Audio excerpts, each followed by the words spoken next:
ఖమ్మం జిల్లా మదిర మండలంలో పలు అభివృద్ధి పనులకు శంకుస్థాపన చేశారు డిప్యూటీ సీఎం మల్లు భట్టి విక్రమార్క. ఈ సందర్భంగా దివ్యాంగులకు ఉచితంగా మోటార్ సైకిల్ను పంపిణీ కార్యక్రమాన్ని జ్యోతి ప్రజ్వలన చేసి ప్రారంభించారు. మున్సిపల్ ఎన్నికల్లో కాంగ్రెస్ అభ్యర్థులను గెలిపించాలని ప్రజల్ని కోరారు. ఎమ్మెల్యేలు, కార్పొరేషన్ చైర్మన్లు, కాంగ్రెస్ కార్యకర్తలు అంతా కలిసికట్టుగా పనిచేసి అభ్యర్థులను గెలిపించాలని సూచించారు. ప్రజాప్రభుత్వం చేపట్టిన అభివృద్ధి సంక్షేమ కార్యక్రమాలను ప్రజలకు అవగాహన కల్పించాలని వివరించారు.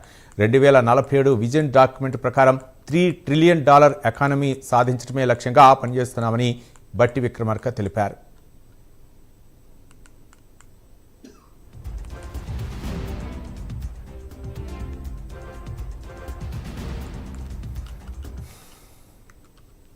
సమస్యలు తెలిసి వాళ్ళ సమస్యల కోసం ఎన్నికల సందర్భంగా ఏ హామీలు అయితే ఇచ్చామో ఆ హామీలు ఇచ్చినప్పుడు కూలంకషంగా చర్చించి మాట్లాడిన సమయంలో ఆ విభాగానికి చైర్మన్గా ఉన్నటువంటి వ్యక్తినే కార్పొరేషన్ చైర్మన్గా చేస్తే వాటన్నిటిని అమలు చేయడానికి అవకాశం ఉంటుందనేటువంటి ఆలోచనతో గౌరవ ముఖ్యమంత్రి రేవంత్ రెడ్డి గారు నేను పార్టీ ఆలోచన చేసి సదరన్ కార్పొరేషన్ చైర్మన్ చేసిన తర్వాత సరే సమాజంలో అందరితో సమానంగా అన్ని అంగాలతో పుట్టలేనటువంటి వాళ్ళని ఆదరించాల్సిన బాధ్యత ఈ సమాజం పైన మనపైన ఉందనేటువంటి బాధ్యతతోనే ఈరోజు మనకంటే ఎక్కువ అవకాశాలు వాళ్ళకి కలిగించాలి, ఆసరా అందించాలి.